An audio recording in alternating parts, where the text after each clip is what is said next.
I love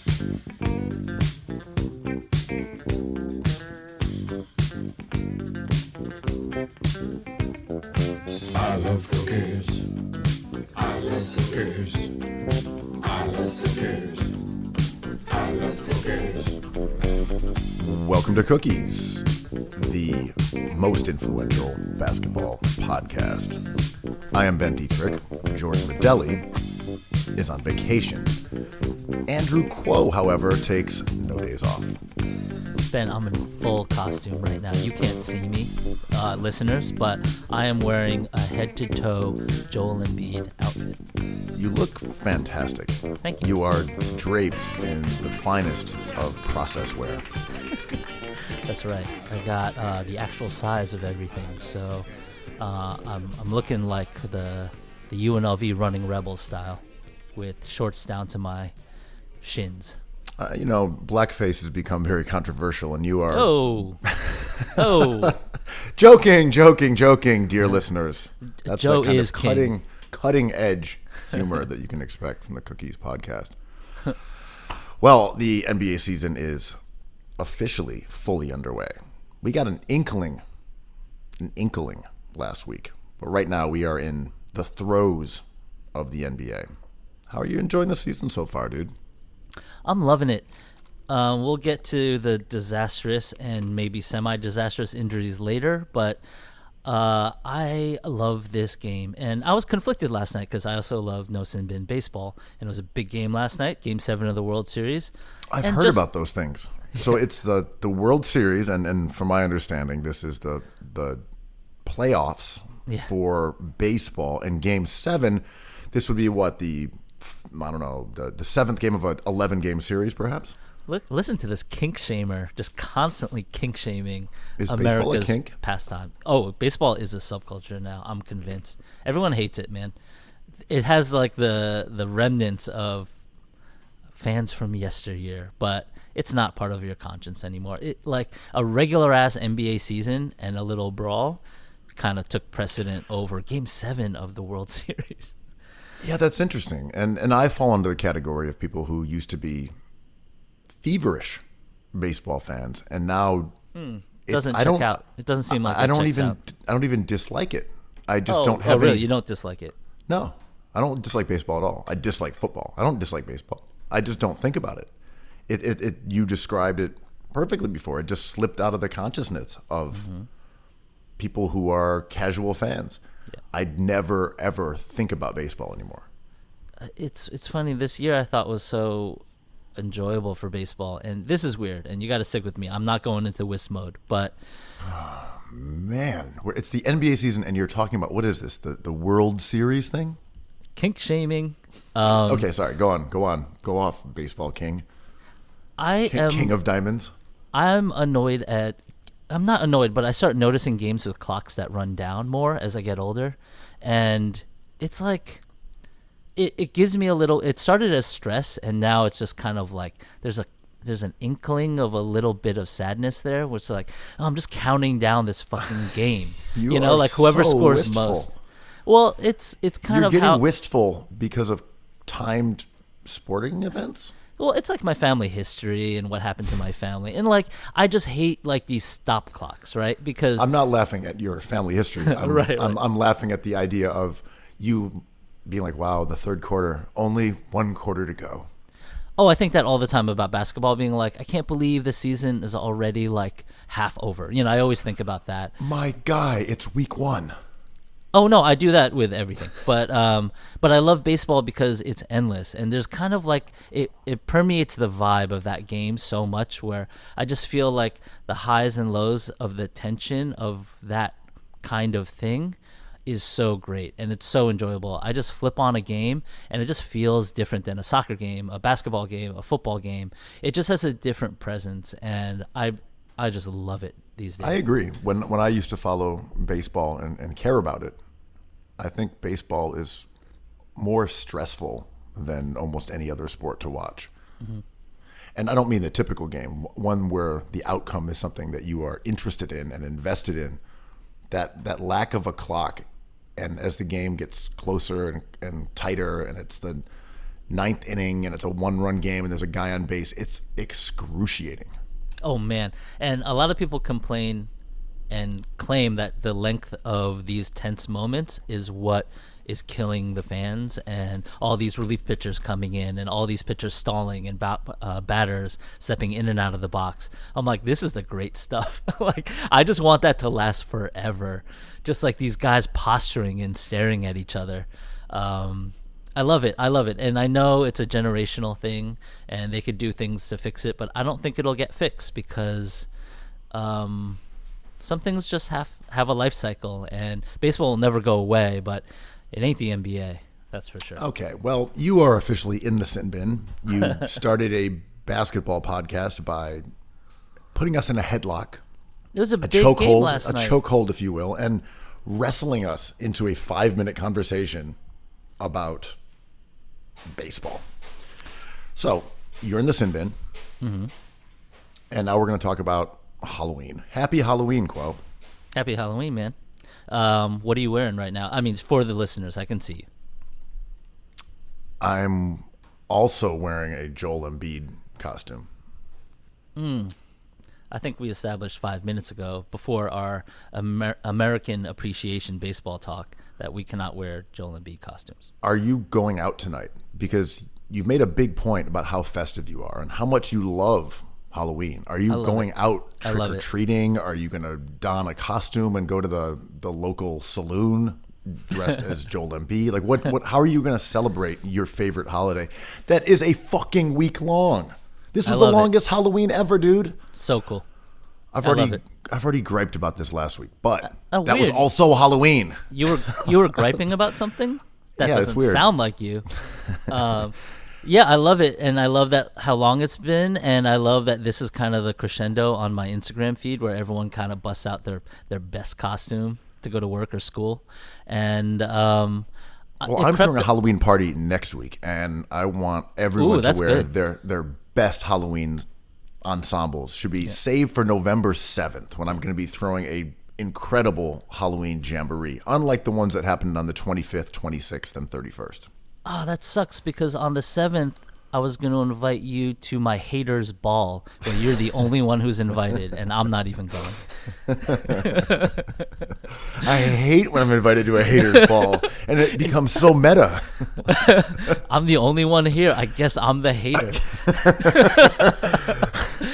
I regret to inform you I've been coaxed into a haters ball once again. Is that someone showing up? No, I'm the only one. One thing I did find particularly annoying about this Halloween, though, or I'm not annoyed.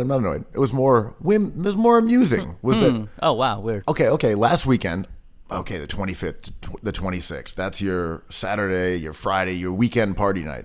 Today is the actual Halloween. Mm-hmm. The people I'm interested were like the Tuesday Halloweeners. Like, you just kind of found an off night in between. It's not a weekend. It's not actual Halloween, but like midweek. No one on the streets is in a costume, and you're like decked out. Like, I respect them. They're the real MVPs of Halloween, not you. Oh, weird. Off time. So you're a fan of off time Halloween.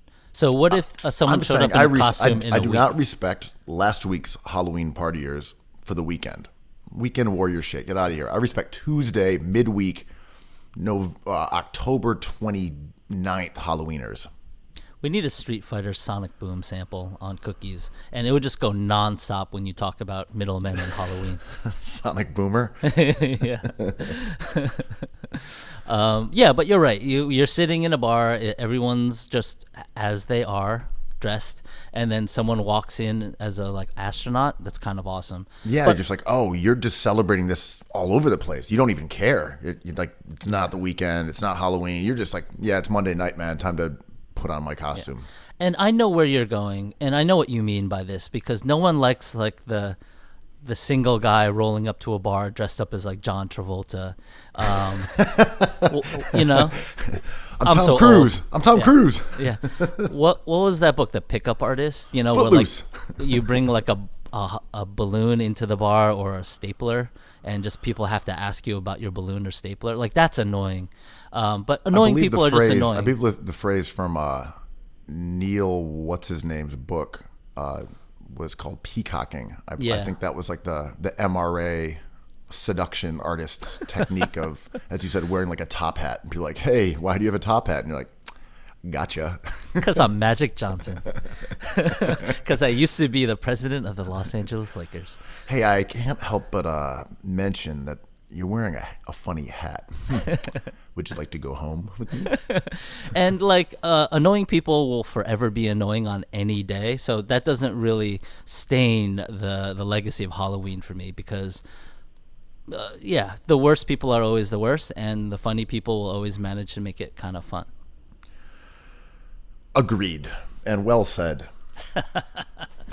So before we shift into actual hoops talk, one article that made a sizzle Ooh, like a sizzle this week like was a tasty Pete Wells. piece of You know media I'm going. bacon, You know I'm going. a Pete Wells. slab of sizzling ribeye. Go Pete on. Wells, the New York Times food critic, went after Peter Luger's, the venerable steakhouse in south side of Williamsburg, and he really took him behind the woodshed, so to speak. He had I was some trying to think beef. of another butchery type of analog there, and it just did not come to me. But he slaughtered him. There you go. He slaughtered him. He went after Pete, and they are an institution. They are known not necessarily as the best steakhouse, but they are listed among, Keens and people like that. But they are venerable. They're regarded as a sacred cow in the New York City steakhouse scene. And Pete Wells destroyed them. He said their salads were, I don't know, like straight out like the 1970s refrigerator. The staff had like canned responses and just sort of processed people through in order to like make their money. And ultimately, he said he felt like he was getting scammed. What do you think about this, Andrew Kuo? I'm always halfway weary about takedown pieces in reviews, whether it be about music or a movie or a restaurant. And there was that previously viral takedown piece of Guy Fieri's Times Square restaurant that people just love to read. It just gets eaten up. And when I read that Pete Wells had taken Luger's to task, I was like, oh, the schadenfreude here is going to be off the charts, because who doesn't love to see like a stodgy institution get taken down? Like it's kind of funny. But I've been to Peter Luger's twice in my life. I have felt those things, and this was as long as like 15 years ago. The staff is curt in kind of a performative way that maybe doesn't work anymore, because people like Danny Meyer has opened up famous and popular restaurants where the ethos is like kindness and just the staff. If the staff is happy, the customers are happy, and the whole experience is better. Luger's does not subscribe to that. They're kind of a tough love environment. It's hard to get in. They're not accommodating if you want to pull up to the bar. They're kind of really stern about it. And the food, I think, has got all over New York has gotten much, much better in the time Peter Luger was reigning at the top of steakhouses. And it's highfalutin, but this kind of reminds me of simulation, right? The basketball keeps on getting better. Food keeps on getting better. Technology never gets worse. It's just like constantly getting better. And if you're making the iPhone, or if you're Peter Luger and you get too comfortable, it flashes before you in a second. A friend of the pod, Eddie Wong, wrote an open letter of sorts to Pete Wells. I'm not sure what it was posted on, maybe just his like a personal blog type of thing. But he was arguing in favor of Luger's, and I've actually eaten at Luger's with him, so I know he is a genuine Luger's fan and goes there frequently.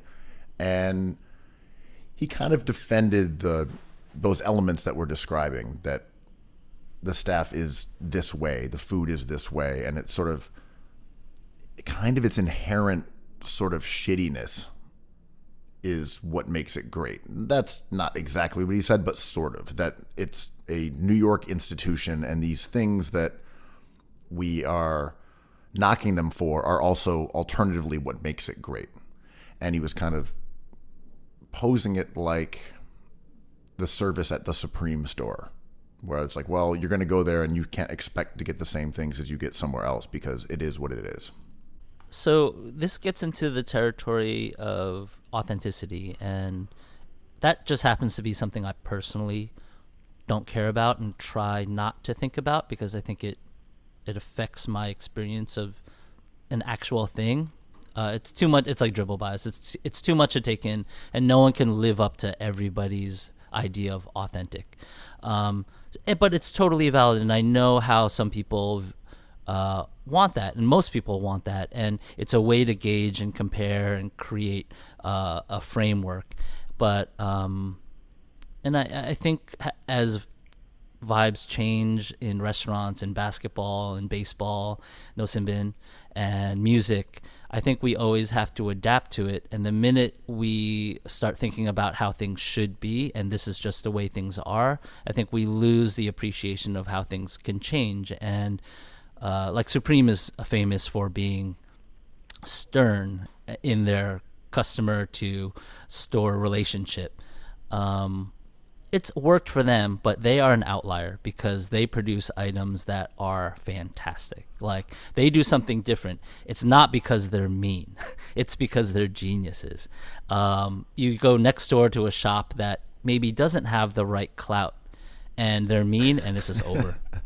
Well, right. I think the point here is that if as long as the food is good and the steaks are great, then you can get away with anything. If the food slips, then these other idiosyncrasies, which may come off as charming, become irritations and flaws and symbols of how you are stodgy and stuck in the past versus having a point of view that is unique.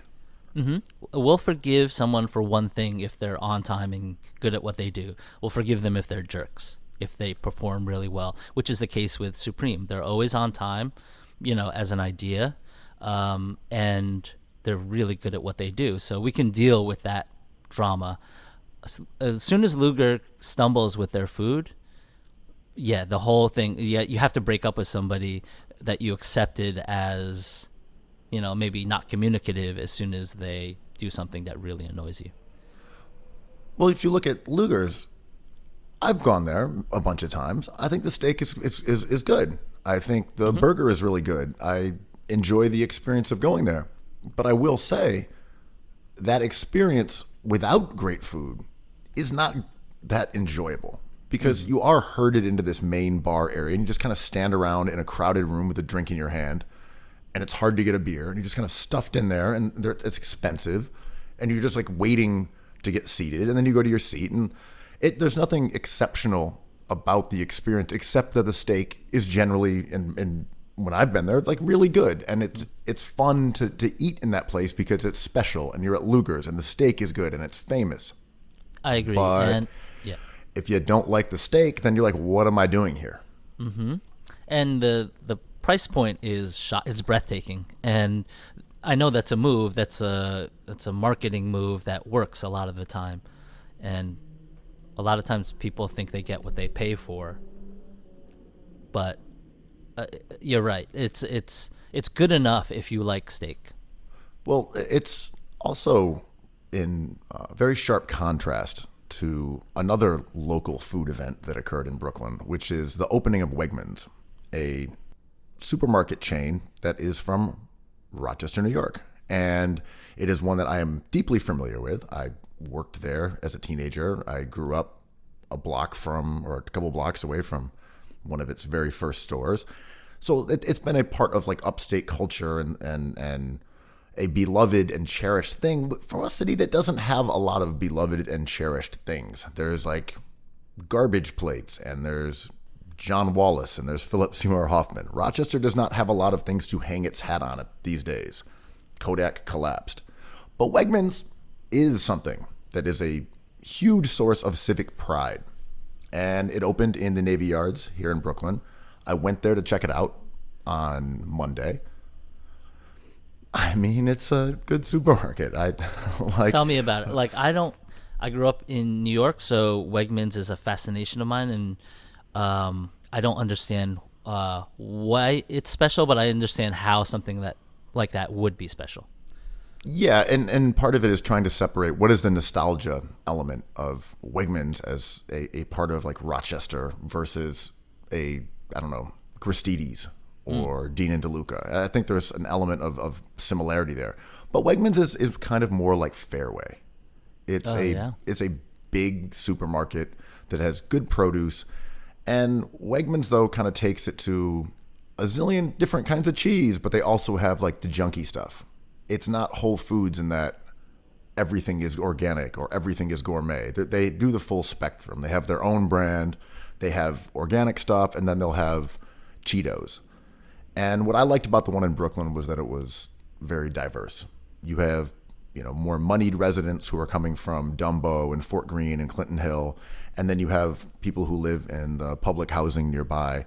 And it was like a really diverse mix of people who are just kind of like there interacting and happy to be buying like fresh fish. And I'm like, that's cool. Have you been following like this? All these articles have been written about Trader Joe's versus Whole Foods and what they do. And Trader Joe's also has a subculture like Wegmans does. People really love these places and have communities where they talk to each other about these supermarkets, which I think is amazing. But, Trader Joe's doesn't offer you variation. If you want fish, it's salmon. Right. I don't like Trader Joe's. It's not for me either, because I think a lot of the strength of Trader Joe's lies in its prepared food, its frozen food, and I just don't love that brand, but they do have amazing vegan breakfast patties. But tell me more about Wegmans, man. What did you get? Another thing that Wegmans does is the prepared food stuff, and that's never been my favorite either. But it's like sandwiches, and they have pizza, which I would not suspect is great, but I don't think I've ever had it.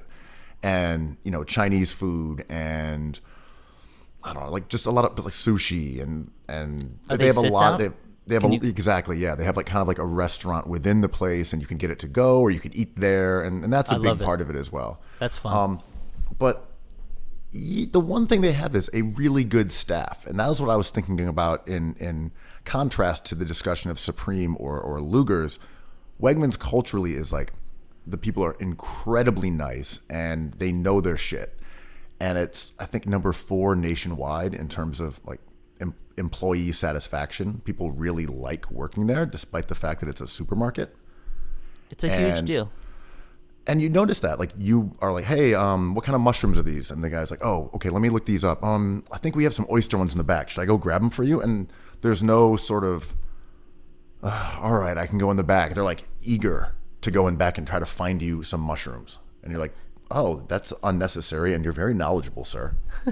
And this is a really interesting thing, especially with Trader Joe's and Whole Foods, because when Amazon bought Whole Foods, they started monitoring their staff in new and specific ways. For example, if you're in charge of 2 aisles and something's out of place, you're only allowed to do that a handful of times before you get reprimanded.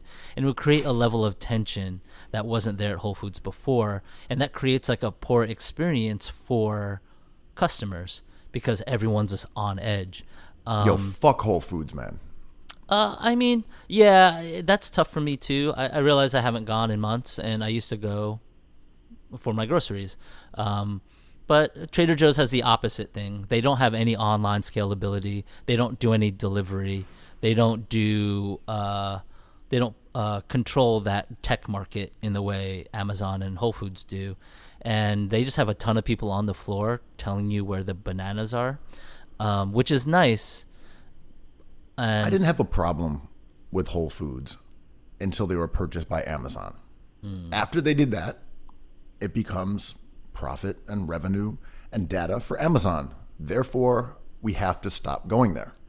Well, right, and I don't. We have to stop using Amazon.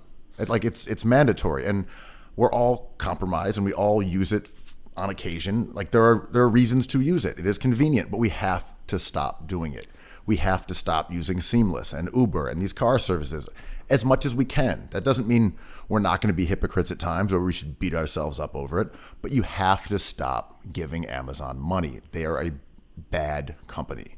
You're giving money to a bad and like predatory Goliath. They are a vampire squid. You can't give them money if you can help it. And that's why I'm really excited that Wegmans is here, because I will never step foot in Whole Foods again. And I disagree with that, and we've talked about it before. And to me, that's a little bit of a selective target. But it's a totally good target, though. And I'm saying, yes, I know we are compromised. We pick our battles, but that is a battle I am very comfortable with trying to wage. I don't think these companies shouldn't be kind of checked, but it's like Andrew Yang said, like, yeah, we're all mad at Google, but do you want to Bing something? Like, something will come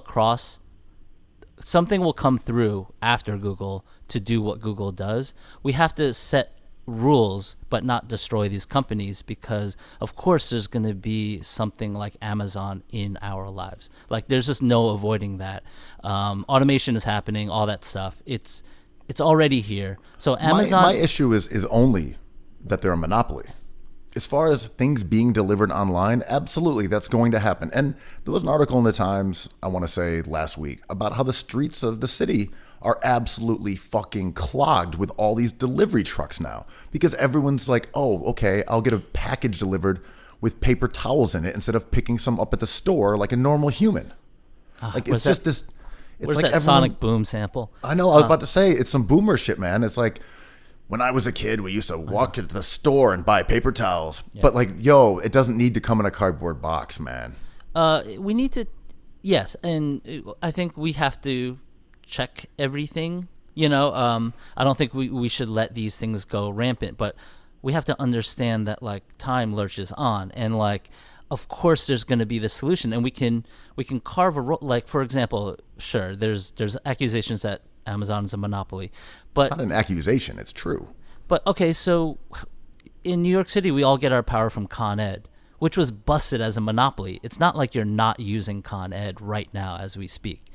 You're on the Con Ed, you're in the Con Ed system. I'm just talking about regulation. I'm not arguing that, like, there aren't specific cases where we have monopolies. If there was another power option, right, maybe it would be more competitive between Con Ed and whoever. Do you use a credit card? Do you have a bank account? Yeah. This goes really, like, we can't just select certain things. But then you're selecting nothing. I'm saying you don't have to say, throw your hands up and be like, I'm not going to make any ethical choices, because then that puts me down the slippery slope to making lots of ethical choices. Because you know what? That's a good slope to be on. To go around and say, I'm going to try to make increasingly ethical decisions, and I'm not going to take mid-range jumpers. I'm just going to dunk. That's a good way to go. You want people to do that, saying we can have better things and we can spend our money with more morality. I think that's a good slippery slope. But you're talking about Amazon as kind of, if you're with me, if you're not with me, then you're against me. And I think it is a slippery slope. And of course you live your life as ethically as you want to do it. And your ethics won't match up with anyone else's, for sure.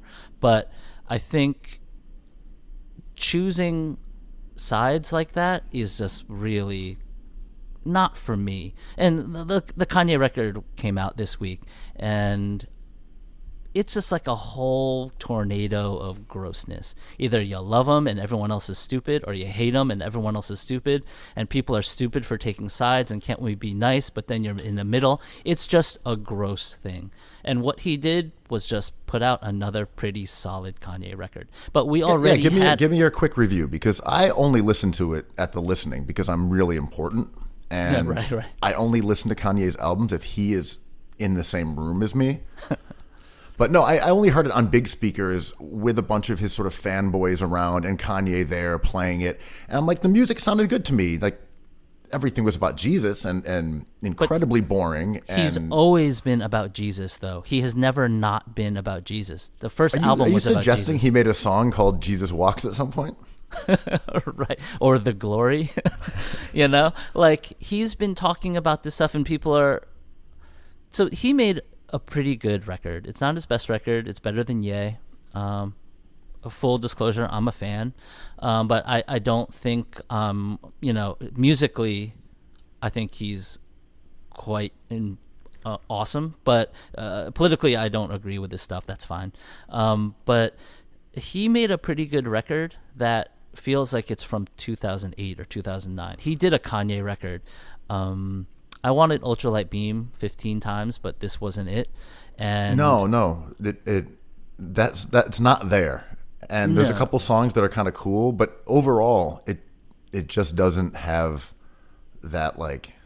Well, he's just I think that there's no tension is the problem, because are you when serious? He would talk the about, thing is all tension. But no, there is. I get that. It right. But what I'm saying is like, yes, I agree that there's the tension of like the flawed man and Jesus, but from an artistic standpoint, I really liked how he would have these sort of tensions between wanting to do bad things and talking about doing bad things, and then having this sort of holy center when he was like, Father, stretch my hands, and the first line is about a bleached asshole. You're like, this is insane. And your torment is Specific. Is compelling. Yeah. And now it's just sort of like, come on, man, Jesus is great. You don't need likes on Instagram. You need Jesus. And I'm like, all right. Well, I kind of like that because, well, in a number of ways. First, I think it's sort of like Andrew Yang's. Oh God. Where's the haters ball? November 7th.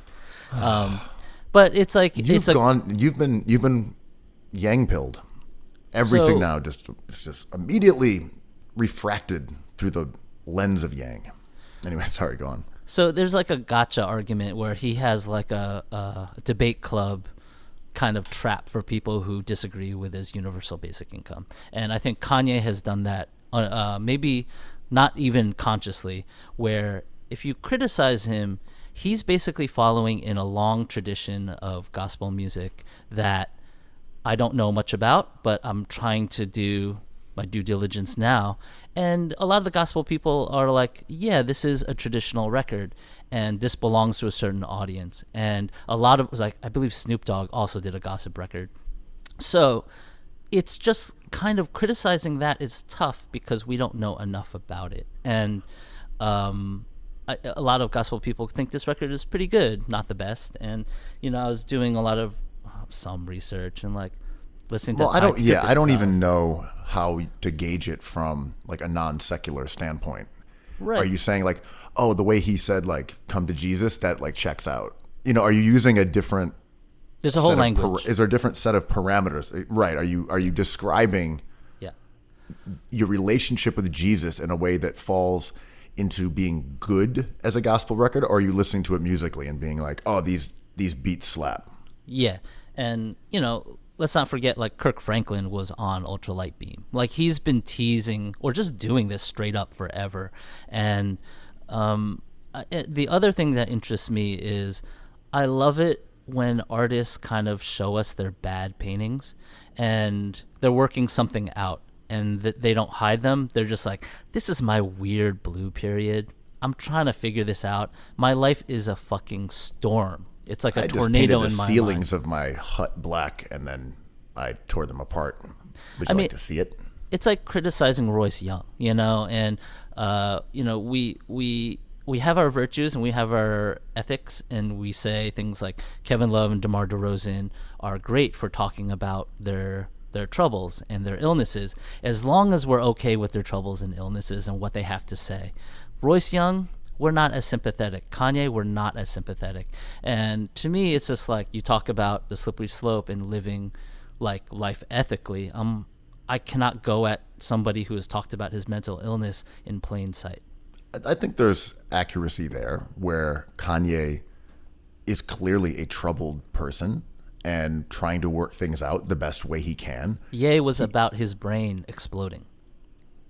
Also, I listened a little bit to the Yandi, however you'd pronounce it, the leak, and that actually was like way more like a regular album. It's out there floating around. Mm-hmm. It's not available on anything, but if you like search Twitter, you can find a stream of it somewhere on like SoundCloud or something. It actually sounded quite good, but I did not make it through the whole thing because Kanye just revolts me a bit. Oh, totally. And I mean, like, that's fair. He says stuff that is just so stupid, and just it's kind of like why I have Donald Trump blocked. I only want to see like the madness that comes out of his like soggy brain when I'm in the mood to do it. Schadenfreude, for sure. Like I can't just like listen to Kanye because he's too stupid. And I, you know what I mean though? Like he's a great artist. He's put out incredible albums that I really, really enjoyed. But right now, when he's saying stuff that's so stupid, and I'm confronted by it, and have to think, "Wow, that was stupid that Kanye said that." That's a terrible thought. I'm irritated that I'm forced to digest that kind of material. I guess the difference is I don't think he's stupid, and the reason I'm a fan is because I don't think he's stupid. I think he has an odd sense of humor. But if you go into like his greatest records, he'll name drop like fast food restaurants casually and all this like weird language that feels flippant now, and they're getting at him. Their critics are coming at him for the Chick-fil-A thing. He's been doing that kind of vibe forever, but oddly, he's becoming a worse rapper and better singer, which I think is fascinating because to me, he's becoming such a good singer and such a bad rapper that he's kind of transformed entirely. Yeah, he's a terrible rapper at this point. He's not awful. good. He's not so good. It's kind of a bit like the Peter Luger's thing. If Kanye's album was freaking great, you'd be like, all right, I'll put up with his like weird like MAGA chud takes and his just like tiresome personality. But when the music doesn't hit, you're like, dude, what are we doing here? Why are we doing this whole process? Or if the conversely, album doesn't bang, then why do I care about your opinions? Conversely, if you're a MAGA dude, you'd be like, oh, finally, he's not whack. You know, Exactly. like, I love steak. Give me that $400 steak. I mean, look, this obviously applies to basketball. And, you know, let's just segue this into, like, a discussion of, say, the Golden State Warriors. Oh, no. You know, when... don't do it to him. I mean, I'm trying to wedge this in here so we can talk about some basketball, but like the flaws of the organization or the players, you can talk about these things when the team is winning, but when the Warriors are suddenly bad, it's like, what are we doing here? We're talking about like, okay, Curry apparently has broken his hand. Klay Thompson is out for potentially the entire season. D'Angelo Russell looks weird. Draymond Green got hurt too. They can't defend. No. They are playing a bunch of guys who no one has ever heard of. Literally no one has ever heard of. Pascal, Poole. It's just like, these are not even D-leaguers. No, so my take on this is like, I thought I'd enjoy the demise of the Warriors. Instead, I'm like, yeah. I don't want to watch this. This is gross. Just get away from me, weirdo. Like, tanking Warriors? Like, like fuck off. And at the risk of sounding like a filthy hipster, we had this thing. I don't want to sound reactionary, but we were talking. Remember when Lacob said that the Warriors were light years ahead, and we were like, no, they just have a smart GM and the best players. They are not necessarily light years ahead of the Rockets or the Sixers or even Ainge at that point. It's like, no, you just got the best players at the right time. It's the Peter Luger shit. You can talk about our culture is so great and how our brusque staff is so incredibly unique and idiosyncratic, and people love it for that when the steak is great. Mm-hmm. As soon as it's fatty and tough and wildly overpriced, like, why is this man in a white coat being rude to me? I declare you not an institution. Why would I want to without watch even this eating there team when they're getting blown out by 30 points? Like, why would I care about this Warriors ensemble? Like, you guys are the future of basketball? Well, you don't have good players anymore. It's always personnel, and Kevin Durant leaving. All right, so this validates Kevin Durant. He did not go there to bandwagon a chip. They needed him desperately. He was a finals MVP. Like, he didn't just go there just to like kind of ride on Steph's cape. I mean, the proof is there, right? And I mean, what else could we read from this? And if Clay is that bad, then why can't Jordan Poole replace him? You know what my take is that Andre Iguodala, unsung superstar. Sean Livingston, champion. No, I'm serious about Iguodala though. What a great player. He's great, and look, we talk about Steve Kerr coming in there, and that happened. But Andre Iguodala came and changed that team too. Of course. And He was a Livingston max huge. player, and we forget about him. He's this like, oh, good guy. No one forgets about him. I mean, we don't talk about him as like, what happened to the Warriors? And it's like Iguodala's old now. But when he came there 4 or 5 years ago, that man was a star. And Dude, we he was didn't a finals consider him MVP. one. Yeah, but we considered it was Clay and Steph and Dre, and those were like the stars. And Iguodala was like a guy there, but that guy was a star, man. He was better than Klay Thompson. Yeah, I mean, also facts. Prime Iggy is absolutely better than Klay Thompson. That's not even a question. Is Iggy a middleman? Is a glue man a code for middleman? Also, Iggy leaving the Nuggets to go to the team that beat them. He KD'd before KD. You hate to see it. Yeah, is he gonna go into the Hall of Fame as a Sixer? No, he's gonna go as a Warrior. I would guess the Warriors, yeah. Yeah. No, but Sixers fans didn't respect him enough either. It's his usage. They wanted him to be a scorer. You look back at some of those years he had in Philly, he was really good. He was Like, an not all-star. not just fairly good. He was really, really good. I mean, you could argue he was on the road to being a Hall of Famer the whole way. He was always a great player. All he needed was longevity and maybe to like be on a championship team and not be the top 3 offensive options. And that's exactly what he did. It worked out for him. It's great. And he's sitting there. Does he even want to go to LA at this point, the Lakers? Unclear what he wants, but some of those years in Philly, man, he was way better than Sixers fans acknowledged and gave him credit for. Are He you put sure? together I like think he gets credit. Now He's he does. well loved. At the time, he was not. People were annoyed by his contract. Sixers fans get really annoyed at contracts. I know all fans do, but Philly fans have a specific irritation where like guys getting paid makes them mad. Well, that's Weird, Philly. some weird resentment shit, man. Yeah. It's Philly anyway, and that but fake over- blue collar stuff. Exactly, yes. But over a 5-year span in Philly, Iggy averaged 17.7 points a game. So roughly 18 points, 6 boards, 5.5 assists, 2 steals. Like, he was a beast. Yeah, and the only reason I say he's well celebrated is if you just bring up his name to a casual fan, they're like, oh yeah, he's amazing. But if you bring up James Harden to a casual fan, they'd be like, he's trash. I see what like you're saying. I see what you're saying. he doesn't get any criticism from anywhere. He was kind of the guy who was underrated so long that he became sort of known as underrated, like the Drew Holiday effect. Yeah, it's like Oladipo getting hurt. That's huge. He's amazing. Chris Paul, trash. Right. But by BPM, like, not that it's the greatest stat in the world, but it's a pretty good cumulative one. If you're good, you have to have a good BPM. Yes, exactly. Iggy was putting up like 3.4, 4.3, 3.8. Very good. Those are star numbers. Very good. Yeah, man. And that was the mid 2000s when the game was still not caught up to the point where it is now. It was only like 10 years after the league started. It was like when Luger's was in its prime.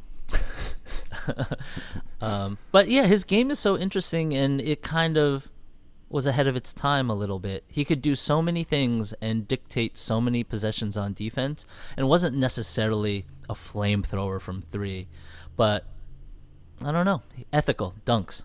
It was a lot of the things that we talk about as being underappreciated, like defense, passing, versatility. He also and looks he was the good part. at those things. He looks but he the also part. and he was never like a great shooter. His release he'd never had like a beautiful jumper. He wasn't a knockdown 3-point shooter for most of his career.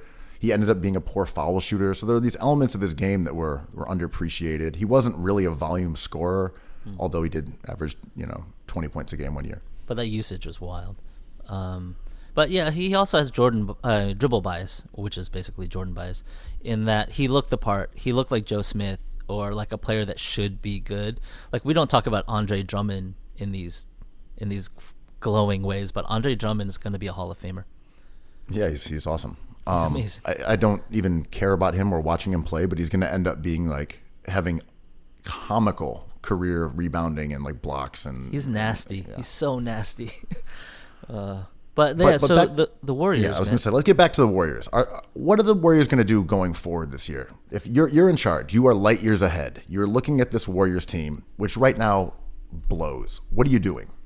They have a top 20 protected pick. So if they are in the top 20, they get to keep the pick. And it looks like they're going to miss the playoffs. And they might even be the worst team in the NBA moving forward without Curry.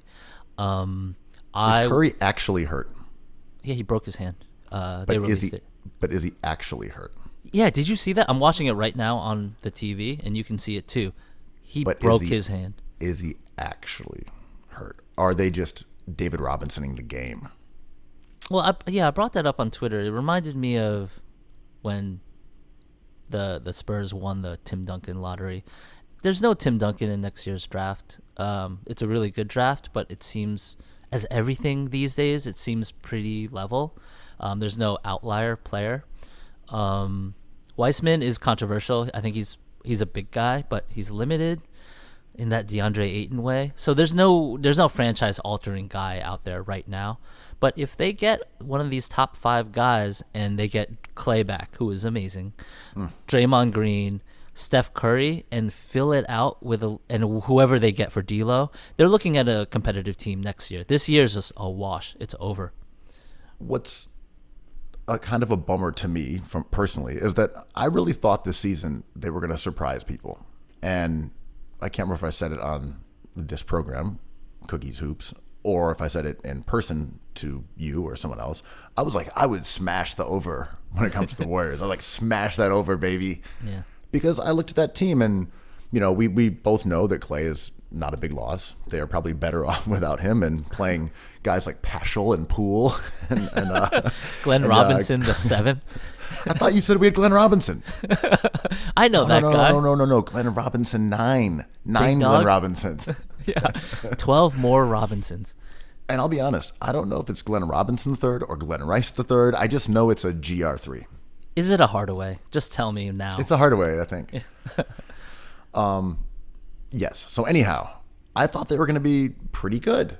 I looked at that team like, Dre's great. Steph is great. D'Lo is a solid player who still has upside. He's young and he was an all-star last season. And if you look around the NBA, there's no other team with 3 all-stars on it. So you would expect them to still be a good team. I mean, it's kind of crazy that this team had 3 all-stars. They're not it's just like shitting the bed. It's unfortunate because now that Steph's out, it's just over. But I believe that you're half right. They weren't as bad as people thought. But if they were this bad, you wouldn't be surprised either. It's just like, I just thought Clay's absence would lower expectations, and in reality, Curry would just go nuclear. Man, your Clay takes are backfiring on you since the finals from last year. All these things are backfiring on DJ. What did he do in the finals? He quit. That's right. He quit on the Warriors. His knee didn't want it enough. Well, look, it's easy to praise Clay and say his absence stinks when you put Glenn Rice the 3rd and 4th and 5th in his stead. Oh, so you need to replace Clay with a good player? Weird. How about, well, I mean, maybe not a G leaguer. But someone who's you're like, why can't Jacob Evans and Jordan Poole and Eric Paschal and I don't know who else is on that team, Damian Lee and Kai Bowman, why can't Chris do what Klay Thompson does? It's almost as if they had to be good to replace Klay Thompson. They just have to be a overrated unitasker. That's all I'm asking for. Which they all with Marquise Chris. Like, oh, poor guy. But yeah, I mean, I thought last night maybe the Knicks are the prime target to trick somebody into taking D'Lo for some value, because the Knicks probably feel like this weird kind of way about the Nets sunning them and being like, we're the cool team now. It's like, well, you gave up on D'Lo, but he's actually the one that you made the mistake with, so we'll take him.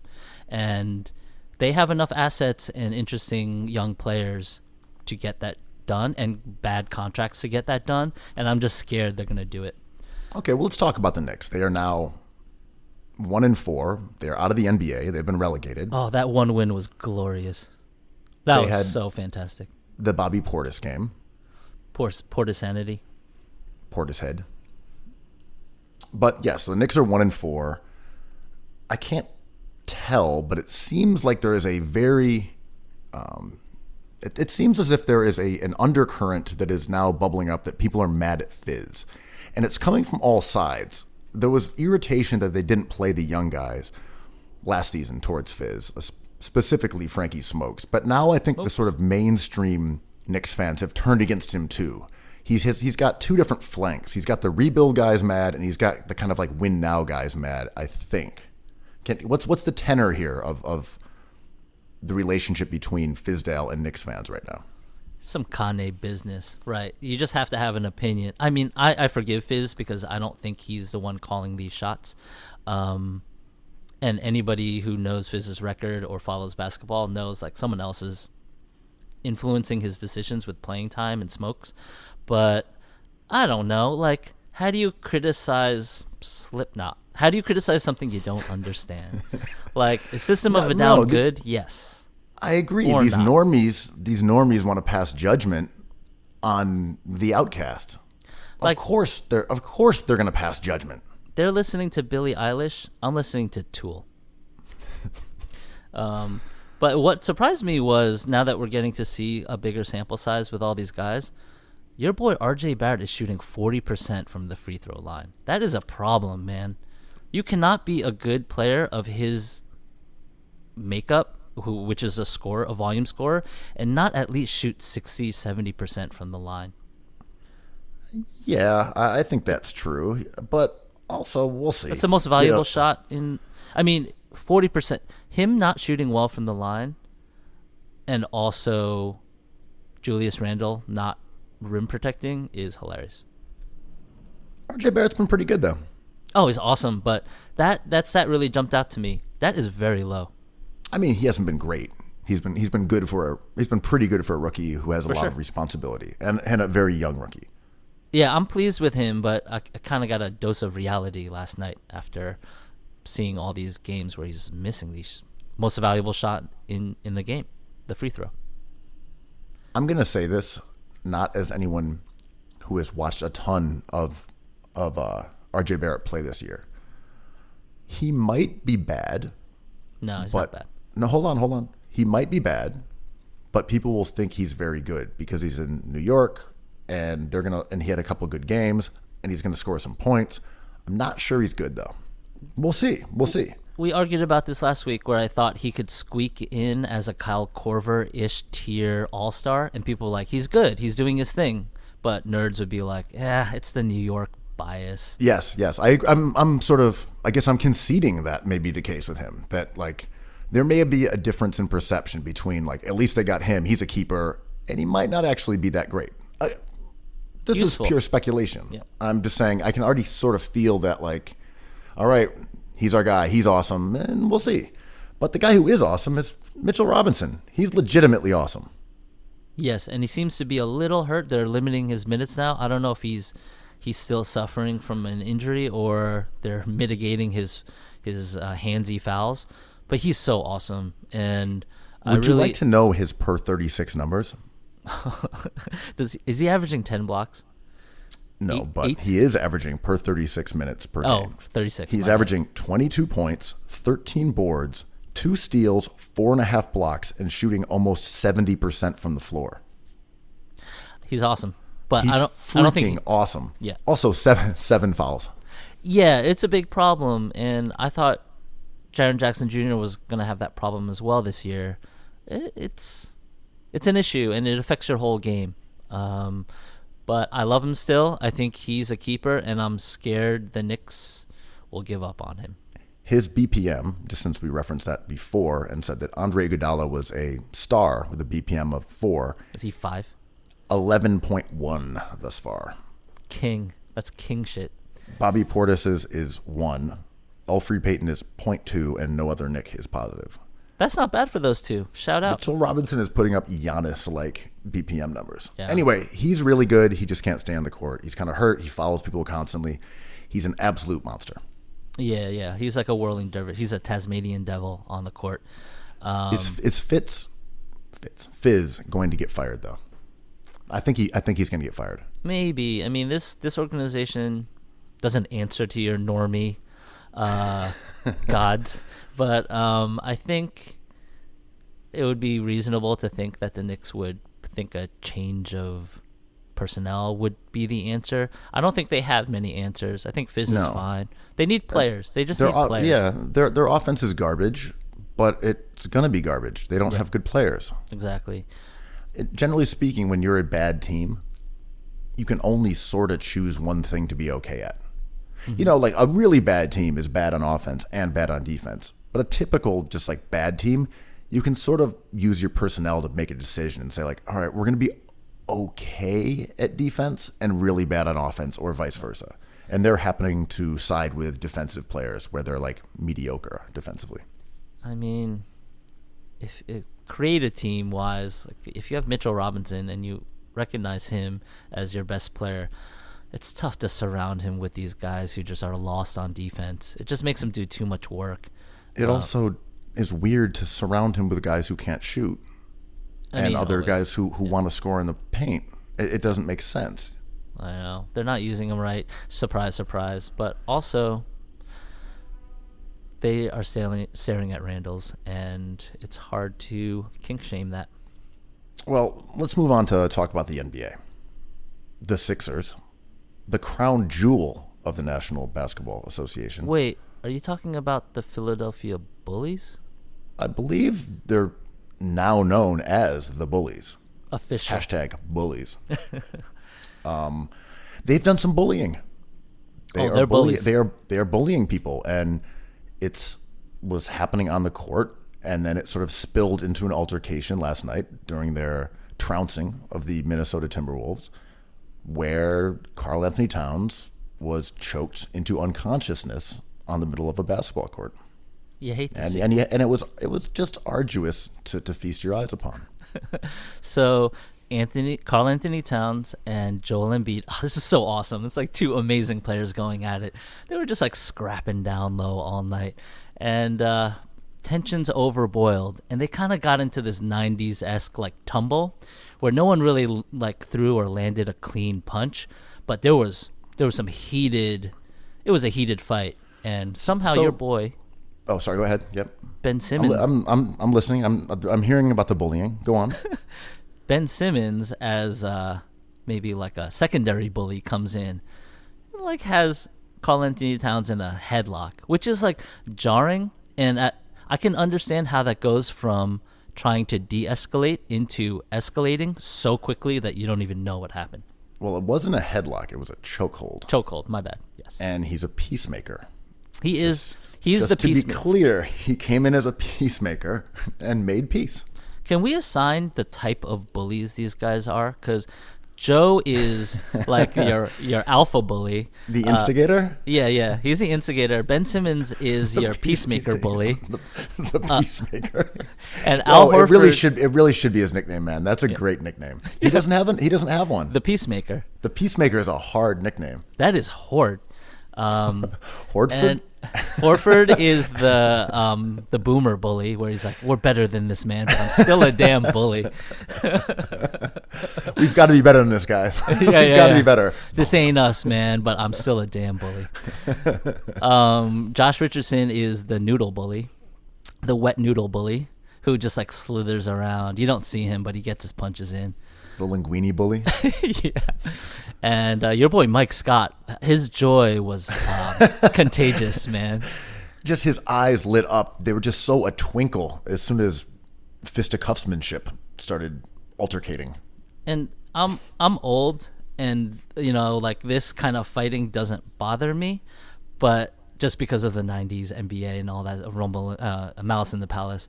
But the joy of the Sixers bench as Joe and Ben came back from that scuffle was amazing. They were just like in love with each other. It was like a big bully family. just a family of bullies, bully festing it up. But so the incident though, which you described adequately, what was kind of weird about it in the way that it was the typical scrap, right? Where like two big guys sort of flailed at each other and they toppled the ground. No one got hurt, but Simmons came in and did have him in a chokehold. And it's like, can you say that he wasn't neutralizing a threat? But Karl-Anthony Towns also did tap out. Was that a Like tap he out? literally tapped out. Literally. I thought that was out of frustration I don't because think so. well, this is what I'm always curious about. I mean, I could be wrong, but there's a camera angle where from the backside where you see his legs just kind of like flailing. He was like- in distress for sure. I mean, I don't think Simmons was trying to knock Cat out. I don't think he was trying to hurt him. I do think he was like in peacemaking mode of neutralize the threat. You know what I mean? Like he could have probably just held him there, but he did like throw his arm around his neck. So I can't say he was like aggressive or trying to, do anything dangerous, but he was trying to like make sure that Cat did not do anything further. Anyway, that was cool. People are like, always Ben and Joe don't like each other. It was nice to see them team up to like take down the Cat. It's nice to see those two bullies come together in bullying. They really found their common ground. That was really enjoyable, and I love seeing Joe egging on the crowd, and I'm sure that the league will be mad about it, and they'll fine him and suspend him. But that was really entertaining. I was watching it, and I was very much amused by Joe doing shadow boxing and raising his arms to the crowd, and everyone in the arena was absolutely loving it. You know what did occur to me after he went on that IG tirade was he is a millennial, or is he Z? He's probably Z, and he's like English is not his first language, but a lot of his language it didn't feel modern.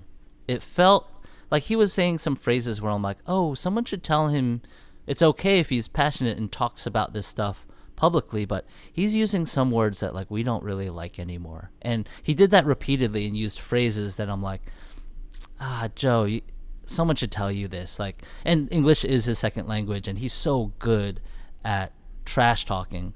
But that just occurred to me when I read all of his responses. I mean, I think from some interviews we've seen, I can't remember if it was GQ or where it was, where he talked about women in a certain way, and he was calling Kat like a pussy, and I think you're right that Joe may not be like the most progressive guy in some of his viewpoints. Mm-hmm. I mean, he's like from a different country and culture.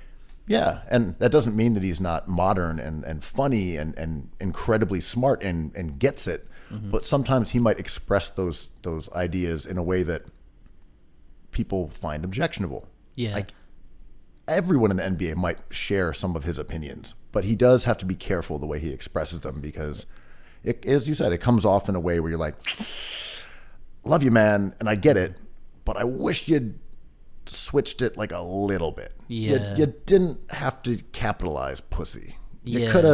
could have said something else. And like It just reads ugly. it reads ugly, and as some things turn out to be, it's like a writing contest.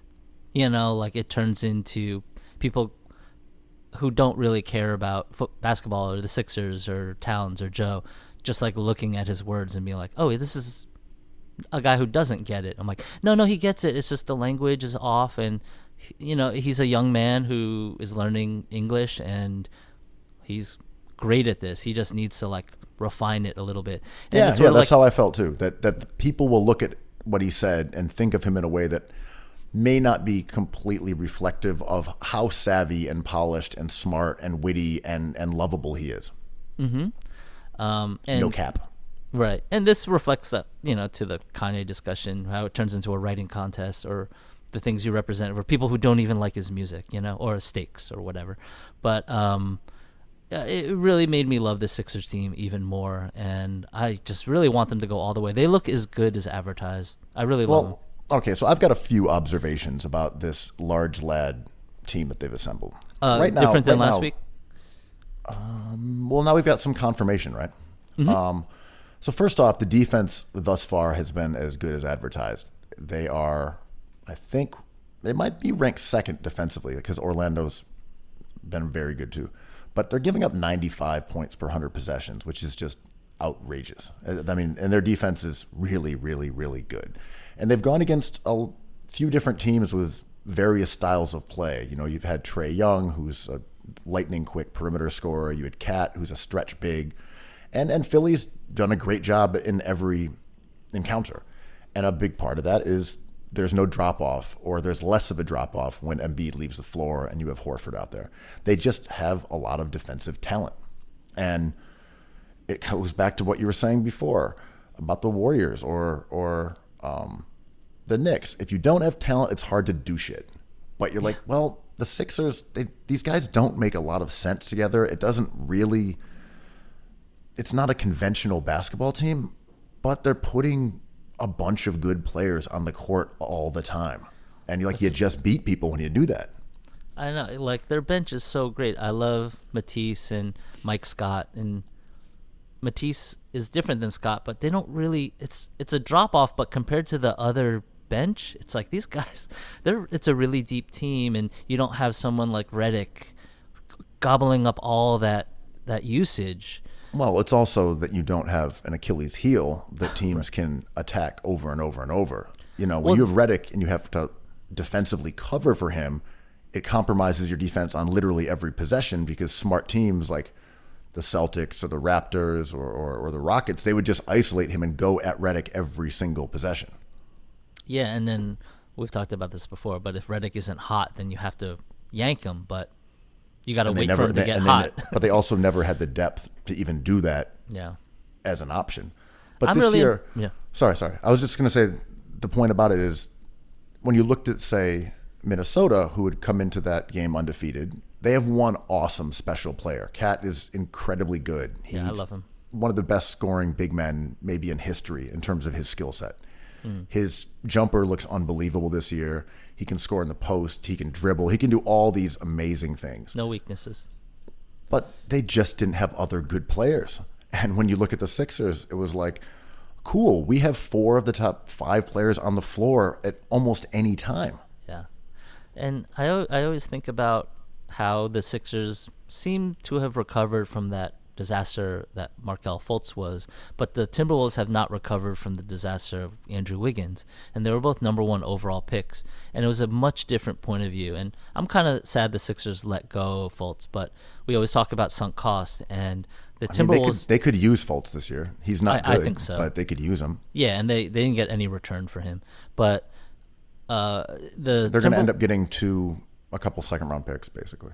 Yeah, it might turn into some action. They'll just sell them. Yeah. Like, okay, cool. We turned that into $500,000. The big boys are gone. They're off the board, guys. We're selling these. One thing I do think is a concern about the Sixers, though, is the defense is awesome. That is clear. They can really defend. But when you talk about floor spacing and guys like Horford and Tobias Harris specifically, we know they can shoot. And that if you stick them somewhere and they get an open look, they'll make some of them, whether it's 35% or 40% or 33%, who knows. But generally speaking, if you put those guys somewhere on the court and they're open and you throw them the ball, it's a fine possession. But what Philly doesn't have is anyone who can get out on the break and shoot a 3. They don't have people who run to the corners. They don't have guys who can pull up off the bounce and knock down a 3. And these guys take a while to load up their shots. So we're seeing Philly not taking that many threes, even though these guys are spaced out, because they're not guys who just quickly catch and let it fly. And, just taking this to, like, say, pickup ball, the best guys to play with, that I love playing with, are the dudes who just let it rip. They are hungry to bomb threes, and they're good shooters. And, like, that's what Redick was. And for all of his flaws defensively, if he got the ball, it was going up. And he was trying to find those threes. The Sixers don't have anyone who, like, hunts for threes, really. And that's a problem, because Horford would catch the ball and he wouldn't be ready to shoot, and he'd just pass it off. And you're like, you're not actually spacing the floor now. You're just acting as like an outlet. And Tobias Harris does not have a quick release. And it isn't even like that great of like a perimeter, like 3-point shooter this year. And I'm looking at their spacing, like, it's not just that these guys aren't shooting that well. They don't have a quick release like natural guards. They're not hunting threes because they aren't those kind of players. And this is the salary cap in action. I think, they decided to spend their money with their sign kink. And of course, I think optically you always want these lightning quick shooters, like you say. And they had one. They had JJ Redick, and I'm sure they tried to replace him, but that's a scarcity in the market, and they just didn't have enough money for it. I mean, look, James Ennis kind of qualifies for that. He's trying to get threes off, and you are absolutely right. There's a cap, and it's called the salary cap, and it's how much you can spend on stuff. And they opted to go with all these big dudes. I'm just more pointing out that as we see this team play, there's a reason they're not getting that many threes off, and it's that the spacing is fine. The players themselves can shoot, but they're not guys who are looking to take threes. They're not Brook Lopez's. They're not guys who are just like, my job is to fucking bomb away, and they don't have those dudes on the team. I mean, they identified that, and it blew up in their face. It was their number one pick. That was going to be that thing, and he was going to be cheap, or $10 million a year. But it didn't work out, and I think they probably looked at the field and couldn't find another one. And Fultz would have been that guy on the break to launch shots. That was his game. I mean, I think finding a shooter is going to be relatively easy. You can get one of those guys at some point, and it's hard but to you're find. Going to get a Redick, right? Yes, that's what I'm saying. It's hard to find one who can actually do other stuff. But I'm more just saying this is a flaw with this team that I think is going to exist until they start playing Neto or Trey Burke or someone like that, is that these guys are not perimeter players. And while you can say Al Horford and Tobias Harris are capable at shooting threes, they are not perimeter players naturally. Mm-hmm. Or they are not the kind of guys who are like running out in transition, shooting to the corner and ready to like let it rip. So they're going to have to play Furkan Korkmaz. They're going to have to play Ennis, and they're going to have to try to figure out how you can get guys who can actually take shots. And like Embiid is having that same issue that I've been irked with for like 2 seasons, where he turns down open threes, he does his pump fake, and he ends up taking like a fall away 16-footer. He just will not take open threes. Half the time he doesn't even look at it, and it like drives me crazy. Yeah, because he's kind of good at them. But also, we would be frustrated if they didn't acquire that piece. And if they won it all, would be like, well, yeah, they had the best team anyway, but they could have had an easier time. Like, this team is dominating so far, and I think they could make this move, but this is their vision, and it's awesome because it doesn't look like a conventional vision of a team. And I agree. I'm not even mad at them attempting this because it's weird, and I'm not into shaming. It is a weird ass team. Someone's been shaming all episode. I will say though, man, I'm not a buyer on Josh Richardson being a point guard at all. I was told by people, I don't think it was you though actually, I was told that he had kind of rudimentary point guard skills. He does not. He's a good passer. He's a terrible passer. No, he gets. I think he's a good passer, but I don't think he's a point guard because he finds guys in space. He can dribble. He's not like aesthetically pleasing at all, but the numbers check out. And I think he's a terrible, terrible passer.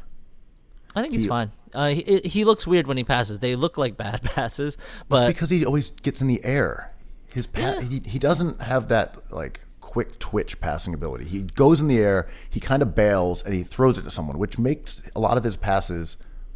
Like, he doesn't turn the ball over that much, but it makes his passes sloppy, which means that people don't catch them and like shoot them properly. I don't know, man. He gets it done. Like, it's sort of like that Moneyball thing. Like, if a pitcher looks weird, he's not bad. He just looks weird. No, I get that whole thing, and I think he's a pretty good player. I'm just saying, as the guy who's acting as primary ball handler when Ben Simmons is on the bench, I do not believe that Josh Richardson has the ability to take on that role with any effectiveness. He's not a point guard. No, he's like Danny Green plus. I guess that's my thing is he's a fine passer when he's not the primary ball handler, but when they're having him bring up the rock and initiate the offense, like, I know him. It's your world, Josh. No, I mean he's bad at it. Yeah, it's fair. I mean, I love that fit. I just wish Jimmy retired, so we can't complain about that anymore. He's sipping Mai Tais in Florida. But Yeah, I just wish Jimmy was still there because, and Josh Richardson's good. I'm not complaining about him. I think we're criticizing this team so much because they just don't resemble something like. Yes, and they post up constantly, which is just foreign to the current NBA. I mean, they just go down and mash the ball into the post repeatedly, like over and over and over, and they dominate on the boards. They get to the foul line a lot. They're still running. Their pace, I believe, is like 7th in the league or something. And they're taking a decent amount of threes, although they did not last night. But it's interesting to see how good this team could be if they had a little bit different personnel. But that's also what makes it interesting, right? I mean, I'm just quibbling because I'm like, this is the defense that wins you a title. You need a couple more parts, guys. And their big bully energy is making them like the most interesting story in the NBA. I thought it was going to be the Lakers, but I just don't care about the Lakers. I've seen them play a bunch. It's just not interesting to me. I'm waiting to the playoffs start. I'm bedeviled by my lack of interest in the Lakers. I don't understand it. I see them on TV and I'm just like, I don't know why. The drama is uninteresting to me. The characters are known commodities. Like we know these guys very well at this point. They seem a little stodgy in their point of view. I don't know what it is. I watch them and I just kind of zone away from them. I mean, they're good. So far, they have a top 4 defense. They have a top 8 offense. After their, stinker of a first performance, they've won 3 straight. They're good. But yeah, we never question that. It's the health that we question, right? The sustainability. But I look at it and okay, LeBron, he's awesome. I've seen him so much. And Anthony Davis, they're united, but they're not even that compelling of a pair, despite being both incredibly gifted players. I don't care about watching Danny Green. They don't have, I don't care about Kuzma. I just don't care. And I think they're going to be really good, and maybe I'll get more into the Lakers later, but there's something about them that's just almost dreary. Yeah, and they're flat in terms of I think in the age of player empowerment, this could backfire on someone where they're so safe. And LeBron and AD, to me, are so calculated and a part of their own brand that there's no recklessness. There's no chaos there that makes a team fun, like literally the Sixers. Like Avery Bradley, I do not care about him. KCP, do not care. Dwight Howard, do not care. JaVale McGee is kind of funny, but I also at this point, I don't care. Yeah. And it's the Boomers paradox because I want to enjoy every dominant moment LeBron James has left. I see him on my TV and I make a mental point to pay attention and remember because this doesn't last forever and he's still great. And I felt the same way about Michael Jordan towards the end. But we talked about this last year and how uninteresting the Cavaliers were. And then the playoff, or 2 years ago, and then the playoffs go and you're like, oh my God, I wasn't watching LeBron James this year? What was I thinking? And it's happening again. Yeah, totally. And he paces himself too, so he's almost signaling you to pace yourself as well. He's like, catch me in the playoffs when it matters, man. It's kind of true. But yeah, I mean, I really enjoy these Sixers, and there's so much gravity to them this year that them, the Bucks, the Rockets, I just think are so exciting this year. Yeah, the Sixers are going to have a lot of ugly quarters where they don't score the ball that well, but their D is just throttling people.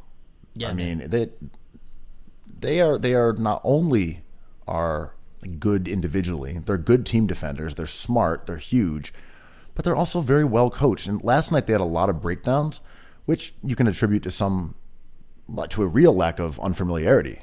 Horford and Tobias and Thibault and Richardson, these guys have not really played together.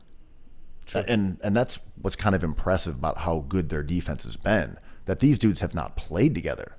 And they were bungling rotations last night, left and right. I mean, they left shooters wide open accidentally. They left guys cutting to the basket open, and that's because they haven't played together.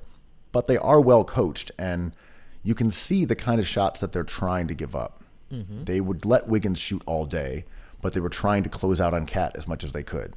Trae Young, they were smothering him when he come around picks with 2 defenders, but they would leave Alex Len completely open in the corner. And even though he can kind of shoot that, they were 100% giving it to him on every possession. Mm-hmm. And I think that was I think they were executing not only from a personnel standpoint, but from a schematic one, pretty well already.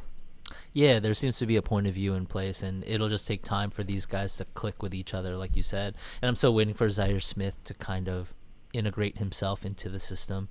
But I agree. I want to see Raul Neto, man. I want to see it just like one ball handler off the bench, because the Richardson shit, he just can't do it. He can be a secondary guy on the floor as a passer. He can't bring the ball up and run it. Like, I'd rather have him on the floor with his flaws, though. Flaws. Like, there's he's more valuable on the court than Neto will be. I mean, there's an argument for that for sure. I mean, they are 4-0. They've beaten the shit out of people. Yeah, he's a problem. Like, that last second shot that Vince Carter took, it was Richardson's defense and length that altered that. That looked like it was going in, but that was a great defense by Richardson. Also, you are a big advocate of Thibault, and he's, I don't know where he was on the KBB. He was a lottery pick for sure. But he's been incredible defensively. I think, per 36 minutes, he's averaging something like 5 steals and 2 blocks. I want to say he's among the leaders in the NBA in steals, despite coming off the bench. He's among the leaders in deflections, and it's real. He's raw, but yeah, he's. See, I don't even find him that raw. I just find really? him like I think he's a bad passer. I don't think he can really do much off the dribble, and I don't think he will get that good at those things. I think he's just an outrageous defender, and I think he'll be able to shoot. I have relative confidence in looking at his form and seeing so far his kind of comfort, and he likes good shots. He tries to get layups and threes. He doesn't have any interest in boomer-ass mid-range jumpers, so I fuck with it. And even though he hasn't shot that well, they're like, it makes sense. Yeah, that's fair. Like, what do you think the ceiling is for Zaire Smith? What are we going to see from him? I don't know, man. I don't really know what the deal is. Like, I can't remember if he's like rehabbing or they're just putting him in the G League. I don't know the deal. I'm worried that the Sixers are going to end up trading him. Me too. Is he redundant with Thibault now? Excelling? I don't think so. I don't think so either. I think the more like guys who are fast and can run and jump and guard wing defenders, the better. I'll say this. I do not think it is outrageous to suggest that Tobias Harris could come off the bench. Oh, I love that. But I love the bench. I'm not saying he's bad. Mentality. He's a good player, and they do need scoring, but I think there's an argument that having another perimeter defender on the court is more valuable than Tobias Harris, because Harris ends up being guarded by quicker dudes, and then he has to guard quicker dudes. And as a sort of lumbering perimeter player myself, it sucks when you have to guard quick guys, and then you can't like bully them on the other side, and you have to try to dribble around them. It doesn't work. And because he's on the perimeter so much, he doesn't have guys that he can beat off the dribble on him. He's the relegated bully. You need to relegate him to the bench. I'm saying if you brought him in as like a traditional 4 or a stretch 4 off the bench versus having him basically play 3, I think he'd have a lot more easy matchups. And Philly generally does play him over the course of the game like that. But I don't like their starting lineup offensively. And these are concerns. They've been good, but I don't like it. No basketball team is perfect, and I think in the playoffs these will all be relevant. But right now we just kind of want to watch this thing coagulate, right? Like, it's not ready yet. This thing, the stew is not ready. It needs like 4 more hours on the stove. Yeah, Thibault has something really cool, and I know we're talking lots of Sixers, but I love the Sixers. They are the Bullies. Thibault reminds me a little bit of Pablo Prigioni. Not in the pest. Hold on, not in their style of play particularly. I know where you're because going. they're very different. Yeah.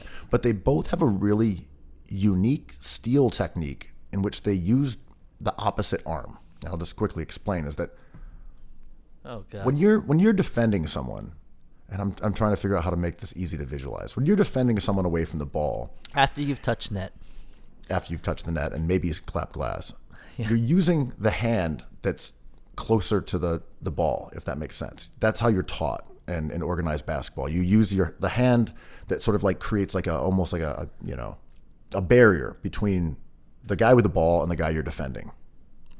And that's what you're trying to like knock the ball away with. That's like your guard hand there, right? I don't know if this works, but I'm trying. Prigioni used his inside hand to steal the ball versus his outside arm, which no one does, but it gave it an odd timing where he was hitting at the ball a fraction later and closer than people were used to. Yeah. And it meant that he got to stuff and he stole inbounds passes all the time using his inside arm. Again, this might be really hard to visualize. Thibault does something similar, that when a guy gets by him, he doesn't kind of sweep his arm and try to knock the ball out from behind. He literally starts running after them and then uses his inside arm to like poke at the ball. I've never seen anyone do it, and he does it like 4 times a game. It's like a weird signature move that he uses, again, the inside arm in a way that no one is used to someone doing. It's really cool. Look for that. I'll look for it. Yeah, you look for that, Kuo. You keep your eyes peeled for that. But anyway, seriously, look at any of his steals or deflections. He does it all the time. He chases the guy instead of just swinging at the ball. It's really cool. Yeah, I love him. He was 11 on the KBB, by the way. Ooh, high praise. I had Nickeil Alexander-Walker 8-2. Those are my hits. Those were the hits. Yeah. Just the hits, baby. Brandon Clark, number 4. All right. So we've got some exciting news for you. There are going to be new products in the store, and there already are. Let's just get that out of the way. Mm-hmm. There are the Forbidden Fruit hats and stickers. There are Bullies shirts. There are RIP New York shirts in a couple different varieties. Many of those have schedules on the back.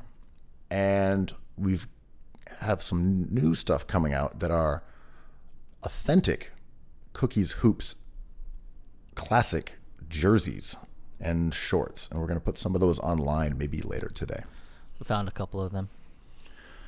Yeah, they're awesome. They're like really, really nice. And we've got some. So if you missed out on the tournament, you still have a chance to grab some of those. Right. Just a handful. We're not going to talk about Kyrie Irving. Do you want to talk about Kyrie Irving? We can talk about Kyrie Irving. Let's go for it. We've talked about, mental illness, and we've talked about Zoomers and Boomers, and Kyrie is sort of being shamed for having emotions. Yeah, Jackie McMullen, great writer from Boston, wrote Larry Bird's autobiography with Larry Bird, I believe. Published an article a couple days ago shaming Kyrie Irving for being grouchy and locker room cancer, and that the Nets were already worried about him, which just seemed like nothing. It just seemed like non-news at that point. I guess in China, they were taking a team picture, and he refused to take off his hat, and he just told them to Photoshop it out, which is kind of a dick move, but also, who cares? Look, I think Kyrie is kind of a dick. Yeah. My only interaction with him, he was kind of a dick. And we know he doesn't get along with teammates sometimes. But we just went through this whole thing where we're not going to shame guys. We were all very delicate about Markelle Fultz and Kevin Love and DeMar DeRozan. And as you said, Royce White feels like a remnant of a prior generation in terms of our acceptance of mental illness and the fact that players are humans with brains and they get emotional and they get depressed. And for a piece that was a hit job from a Bostonian, no less, about Kyrie's feelings, it just struck me as gross. Yeah, I didn't understand the motivation. The story's interesting. Unspoken concerns. What does that fucking mean? Yeah. What's an unspoken concern? And, you as a writer, I like Jackie McMullen a lot as a TV personality and writer. But, you want to talk about things that people care about, and people do love making fun of Kyrie Irving, Schadenfreude, Celtics Nation, Procedure Nation. Look, Jackie McMullen is a legend. I'm speaking specifically about this story, and that I didn't feel as if it felt I didn't gross. feel it. It felt dirty. Yeah. You're going to talk about unspoken concerns, and you're a writer who focuses largely on the team that he just spurned. Right. And we do this to Kyrie over and over, and he kind of has he doesn't have that quality Iguodala has. He has that quality Kevin Durant has, ironically, in Brooklyn. And he puts himself out there in ways like saying the Nets are the cooler team in New York. And he doesn't have to say things like that. But he's just one of those guys, right? Yeah, I mean, look, there are polarizing aspects of Kyrie Irving as more of a person than as a player. And I think I was a critic of his game because I thought he was kind of selfish and took sort of bad shots. But he's just become so good at basketball. He is unbelievably good at scoring. He's a great player.